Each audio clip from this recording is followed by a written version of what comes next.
Today on Riffs, Beards, and Gear, we gotta talk about vacuum tubes, guys.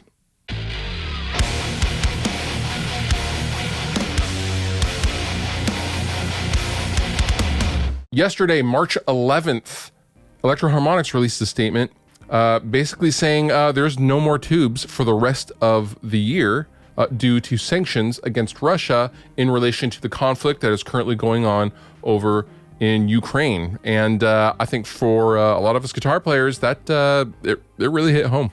So before we talk about that, let's go ahead and back up and talk about vacuum tubes and tube amps specifically.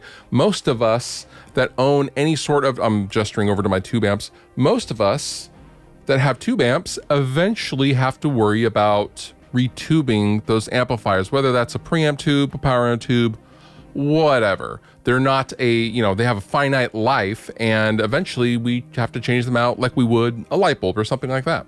Now, since the 1990s, there has been basically three different places in the world that produce vacuum tubes. We had the Sino-Shugawang factory in China. We have the Tesla JJ Electronic factory in Slovakia. And then we have the New Sensor Corp, which is Electro-Harmonix owned.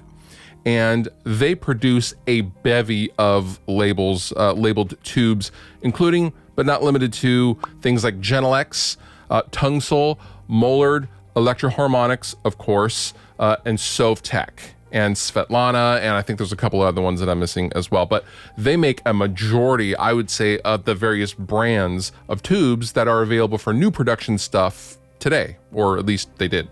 So a few years ago, the Shugawang factory over in China experienced a fire. Now, I've gotten conflicting reports from people that are actually over there, and the fire seems to have been next to the factory, and the factory was shut down. And the problem is, after the fire, they can't get recertified to start production again. So there has been no Chinese tubes made at all, which was a huge portion of the OEM market for companies like Marshall, Mesa Boogie, amplifiers like that. So they then switched over to Electro-Harmonix, New Sensor branded tubes, and JJ tubes. Now, ever since COVID happened, everything has been operating at peak output. I know that for a fact, at least with JJ. Now, JJ comes standard in basically, I would say 90% of tube amplifiers made today come with JJ tubes. They're reliable. They have a very low failure rate, and they sound fine. So most of the amplifier companies that I know and work with just use JJ. What this in effect means is, out of the three tube manufacturers in the world, there's now one. There's JJ. JJ is located in Slovakia, which is near Ukraine, but not in Ukraine or anything like that. And New Sensor is in Saratov, Russia. So with JJ already at max operating peak, I don't know how this is going to go. However, I have already seen prices shoot up across the board for all vacuum tubes and vacuum tube amplifiers. Now, what does this mean? Well, for a lot of us, I think most everyday common players that even play a tube amp probably aren't going to care that much. However, the majority of guitarists that I know aren't too concerned because they use either plugins or processors, Line 6, Kemper, Fractal, those sorts of things. But long term, I think this could be a huge tipping point for the tube amp as a whole. Now, even if you took out the sanctions and any of the conflicts going on over in Ukraine, the supply chain issues that were already existent and present for the last 2 years had already strained manufacturers of things like glass vacuum tubes. I mean, they're just so hard to get, or becoming so hard to get.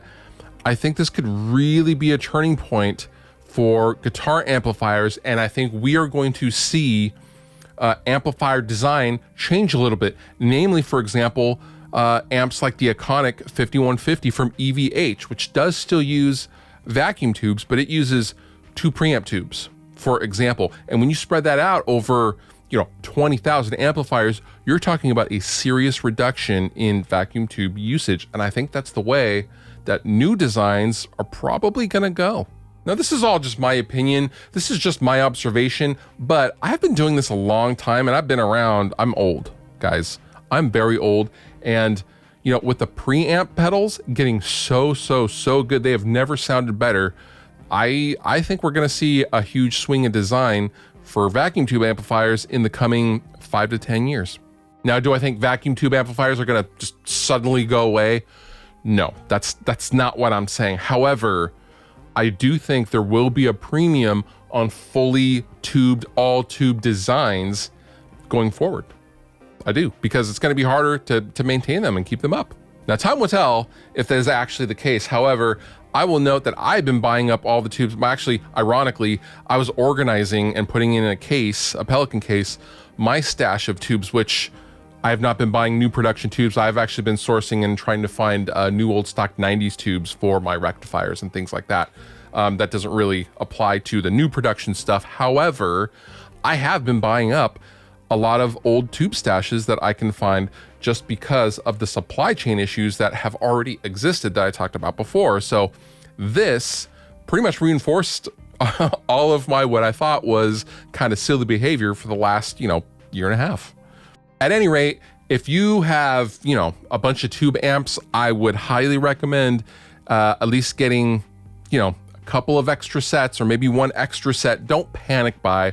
I don't think there's any reason to panic buy yet. However, I do think there's going to be a little while here, at least for next year, that tubes are going to be more expensive and more scarce. So take that for what it's worth. You've been wonderful. I've been Fluff.